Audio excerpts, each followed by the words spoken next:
जय हिंद साथियों, आप सभी का आपके अपने परिवार आसमा सिविल एकेडमी में मैं इशार अहमद आप सभी का पुरजोर स्वागत करता हूं और आशा करता हूं कि आप सभी स्वस्थ हैं और बिल्कुल मस्त हैं। मेरे प्रिय साथियों, आज हम 27 अगस्त के इंपॉर्टेंट करंट अफेयर्स पढ़ेंगे जो कि हमारे एग्जाम के लिए बहुत ही महत्वपूर्ण हो जाता है। तो इसीलिए वीडियो में शुरू से अंत तक जरूर बने रहें। मेरे प्रिय साथियों, अगर आप लोग इस चैनल में नए नए हैं तो चैनल को सब्सक्राइब कर लें और पहले से इस चैनल में है तो एक शेयर तो आपसे बनता है। इस वीडियो को शेयर जरूर करिएगा। ठीक है, तो चलिए अपना सत्र प्रारंभ करते हैं। और हर सत्र की शुरुआत एक सकारात्मकता के साथ होती है। तो लेखक कहता है, विफलता केवल यह साबित करती है कि आप प्रयास कर रहे हैं। मेरे प्रिय साथियों, प्रयास करने वाले के सामने हमेशा कोई ना कोई विफलता आती ही है और इसका मतलब ये है कि वो प्रयासरत है, प्रयास कर रहा है। लेकिन कभी भी जीवन में जब हमारे सामने विफलता आती है तो अपने आप को डिमोरलाइज मत करिए, अपने आप को जो है आप कमजोर ना समझे। अपना जो आप अथक प्रयास कर रहे हैं उसमें आप कंसिस्टेंट रहें, उसमें आप निरंतर रहें, आपको सफलता जरूर मिलेगी। तो चलिए आगे बढ़ते हैं। आज का जो लास्ट टाइम जो मैंने प्रश्न पूछा था, राष्ट्रीय विज्ञान पुरस्कार 2024 किसको मिला है? तो ये जो है प्रोफेसर गोविंद राजन पद्मनाभन जी को दिया गया है। तो शशि टंडन ने इसका जवाब दिया है। वेरी गुड शशि, आप ऐसी कंसिस्टेंसी बनाए रखिए। और मैं आपसे भी निवेदन करना चाहूंगा कि कमेंट बॉक्स में आंसर जरूर दिया करिए लास्ट वाले क्वेश्चंस का, क्योंकि लास्ट वाला जो क्वेश्चन होता है वो सेलेक्ट करके ही रखा जाता है, उससे प्रश्न पूछने की संभावनाएं बढ़ जाती है। तो आप अपनी निरंतरता के साथ अपनी तैयारी को भी बेहतर बेहतर बनाते रहें। ठीक है, चलिए आज का जो दिवस है कौन सा है? बड़ा पेचीदा दिवस है। क्या है? अंतरराष्ट्रीय लॉटरी दिवस है आज का। ठीक है, तो 27 अगस्त को हर साल क्या मनाया जाता है? अंतरराष्ट्रीय लॉटरी दिवस। लॉटरी बेसिकली जो है स्टार्ट किया गया था, मतलब बहुत पुरातन ये शैली रही है कि बहुत सारे लॉटरी को जो है लॉटरी से फंडिंग की जाती है और एक व्यक्ति को या कुछ व्यक्तियों को उसमें से जो है अवार्ड दिया जाता है या उनको पुरस्कार दिया जाता है या उनको जो है धनराशि दी जाती है। लेकिन ये लॉटरी वॉटरी के चक्कर में मत पड़ना। जीवन में कभी भी जो है मेहनत से ही जो प्राप्त कर सकता है व्यक्ति वही प्राप्त करता है।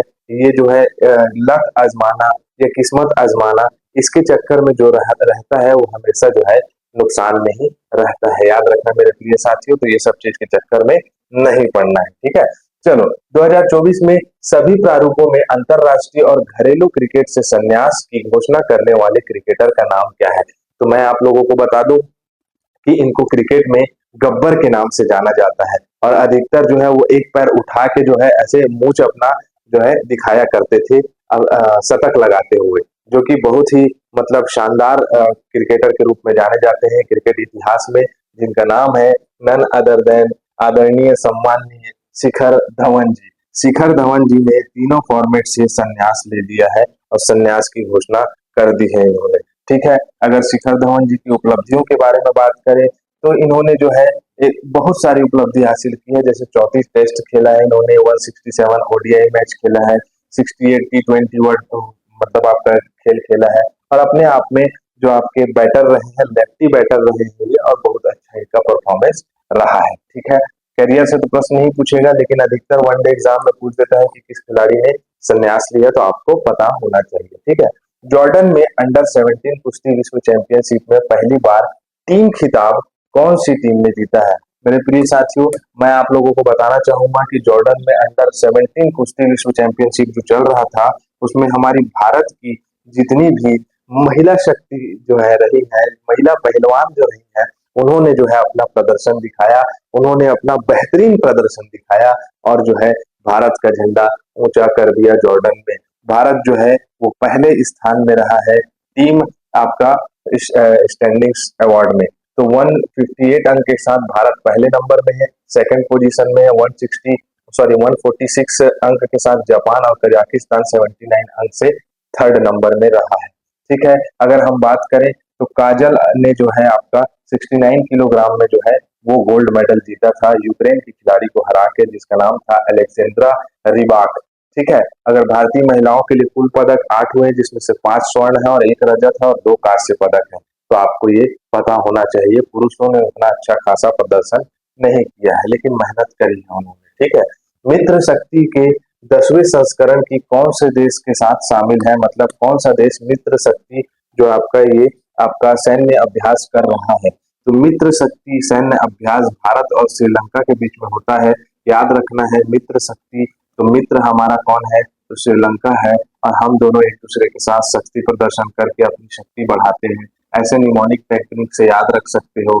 10वां संस्करण है, ये भी पता होना चाहिए। तो प्रश्न पूछ दे कि मित्र शक्ति से आप क्या समझते हो, तो क्या है ये, सैन्य अभ्यास है।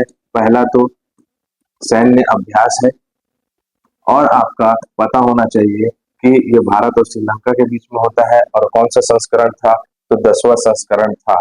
ठीक है, जैसे कि आप देख सकते हो कि भारतीय दल के 106 कर्मी पार्टिसिपेट करेंगे। श्रीलंकाई सेना की जो है आपका गजाबा रेजिमेंट के कर्मी इसमें पार्टिसिपेट कर रहे हैं।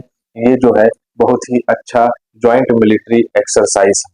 ठीक है, चलो अगला प्रश्न हमारे स्क्रीन पे ये रहा कि चेन्नई से लॉन्च किए गए भारत के पहले पुनः प्रयोज्य हाइब्रिड रॉकेट, मतलब कि पुनः प्रयोज्य हाइब्रिड रॉकेट जो स्टार्ट किया गया है या जो लॉन्च किया गया है उसका नाम है आपका रहुमी रहुमी वन। रहुमी वन जो है वो इसरो के जो आपके कार्यरत साइंटिस्ट और जो है आपका जो स्पेस इंडिया के भी कार्यकर्ता लोगों ने भी इसमें दोनों ने जो है भाग लिया है। तो देख सकते हो आप कि नेतृत्व किसने किया, तो मिशन लीड आनंद मेंगलिंगम स्पेस जोन इंडिया संस्थापक है, और मेटारोशी डॉक्टर माइलीस्वामी अन्नादुरई जो कि इसरो की निदेशक के रूप में रह चुकी हैं पहले। तो रहुमी वन इसका नाम है। ठीक है, आगे बढ़े। अगला प्रश्न हमारे स्क्रीन में ये रहा कि भारत के पहले प्राइवेट इक्विटी और वेंचर कैपिटल पर वैश्विक उत्कृष्टता केंद्र का नाम क्या है, जिसे आईआईएम बेंगलोर ने घोषित किया है। तो मेरे प्रिय साथियों, पता होना चाहिए कि Tony James centre for private equity venture capital इसका नाम है, जो कि बहुत बड़े निवेशक टोनी जेम्स के नाम पर रखा गया है। ठीक है, किसने घोषित किया है, तो आईआईएम बेंगलोर ने। इसमें क्या होगा, तो इसमें जो है मुख्य रूप से केंद्र के कार्य यह है कि अत्याधुनिक शोध, शिक्षा, उद्योग सहयोग पर ध्यान केंद्रित करके छात्र को उद्योगों के आपका नेताओं से जोड़ना, उद्योगों से कनेक्ट करना, मतलब उनके अंदर इंटरप्रेन्योरशिप डेवलपमेंट करना। ठीक है, ये जो है पहल आईआईएम बेंगलोर की है। ठीक है, इंडियन इंस्टीट्यूट ऑफ मैनेजमेंट की पहल है।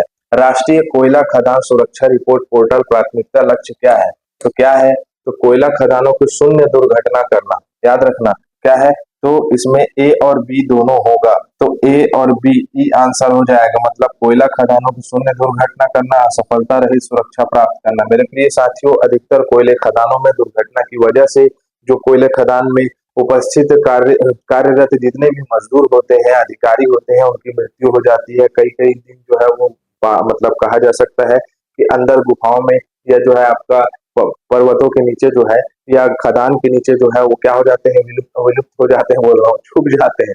तो मेरे प्रिय साथियों, उनके लिए ये बहुत अच्छी पहल करी है कोयला खदान सुरक्षा रिपोर्ट के रूप में कोयला मंत्रालय के द्वारा। ठीक है, तो आपको ये पता होना चाहिए। शून्य दुर्घटना और सफलता रहित सुरक्षा प्राप्त करना, कोयला मंत्रालय की ये राष्ट्रीय सुरक्षा पोर्टल को लॉन्च किया गया है। ठीक है, आगे बढ़े।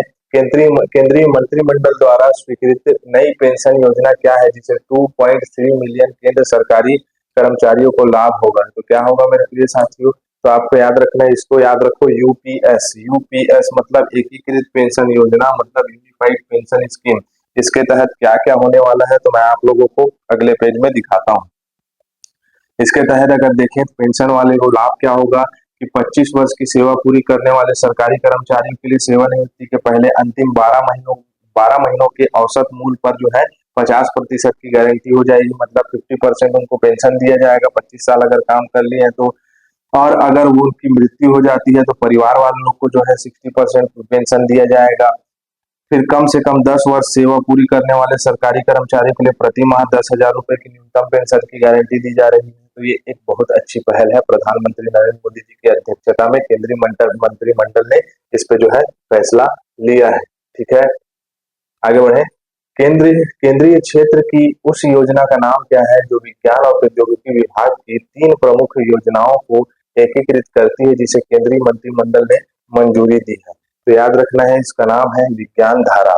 इसको विज्ञान धारा के रूप में रखा गया है, लेकिन इसे जो है ई E3 के नाम से जाना जाएगा। किस नाम से जाना जाएगा? E3 के नाम से भी जाना जाएगा। विज्ञान धारा और E3 भी याद रखिएगा। जितने भी भारत के युवा हैं और जो कार्यशील जो जनता है, उनके प्रति ये बहुत अच्छा विकास देखने को मिला है, जिसमें अर्थव्यवस्था मतलब इकोनॉमी, पर्यावरण मतलब इन्वायरमेंट और रोजगार मतलब एम्प्लॉयमेंट, ये ट्रिपल ई की योजना जो है लाई गई है, जिसके तहत उच्च प्रदर्शनी जैव निर्माण को बढ़ावा देना और जैव प्रौद्योगिकी में नवाचार को तेज करना, इसमें बायो एआई और बायो मैन्युफैक्चरिंग हब और बायो फाउंडिंग जैसे क्षेत्रों में ध्यान केंद्रित करना है। मतलब क्या होगा साथियों कि इसमें जो है आपका 10,500 आपका 79 करोड़ रुपए जिसमें जो है इन्वेस्ट किया जा रहा है, और इन क्षेत्रों में जो हमारी कौशल या कहा जा सकता है कि जो कार्यशील जनता है, उनको इस पे केंद्रित करना और उनपे इंटरप्रेन्योरशिप, साथ ही साथ जिन जिन क्षेत्रों पे वो रुचि रखना चाहते हैं, उन क्षेत्रों पे उनको बढ़ावा देना और अग्रसर करना, आगे बढ़ाना।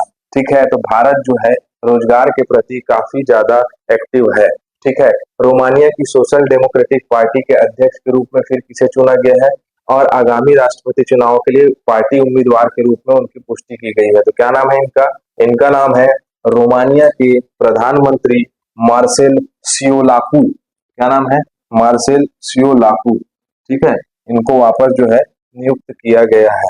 ठीक है, चलो, मतलब रोमानिया में प्रधानमंत्री पद के लिए बहुत उठापटक चल रही है, जिसमें रोमानिया के आपका प्रधानमंत्री मार्सेल सियोलाकू को क्या बनाया गया है? तो रोमानिया प्रधानमंत्री को आपका सोशल डेमोक्रेटिक पार्टी के अध्यक्ष के रूप में भी चुना गया है। ठीक है, आगे बढ़े।